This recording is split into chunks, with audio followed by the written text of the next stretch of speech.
दे धडक बेधडक आपल्या परिसरातील ताज्या घडामोडी, घटना, समस्या, विविध क्षेत्रातील सर्वदूर बातम्या पाहण्यासाठी लोकशक्ती लाईव्ह न्यूज चॅनलला सबस्क्राईब करा आणि नोटिफिकेशन मिळवण्यासाठी बेल आयकॉनला प्रेस करा। शनिवार दिनांक 20 जुलै रोजी दुपारी 2:45 वाजण्याच्या सुमारास कर्जत खोपोली महामार्गावर अंजरुण गावाच्या हद्दीत कोकण मॅरेज हॉल समोर एका दुचाकीने समोरील कारला जोरदार धडक दिल्याने भीषण अपघात झाला आहे। या अपघातात दुचाकीवरील दोघे तरुण गंभीर जखमी झाले असून दुचाकीचा अक्षरशः चक्काचूर झाला आहे। कमळ सोळंकी राहणार कर्जत अमराई व वेदांत बोराडे राहणार वडवली हे दोघे 17 वर्षीय अल्पवयीन तरुण कर्जतहून खोपोलीकडे दुचाकी क्रमांक MH46TC040 हिने जात होते।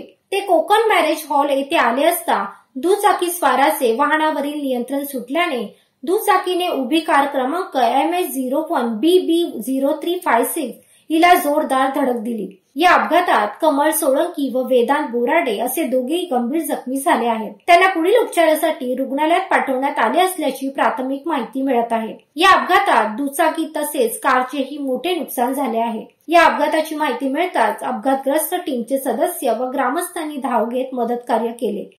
लोकशक्ती लाईव्ह साठी खलील सुर्वे, खोपोली।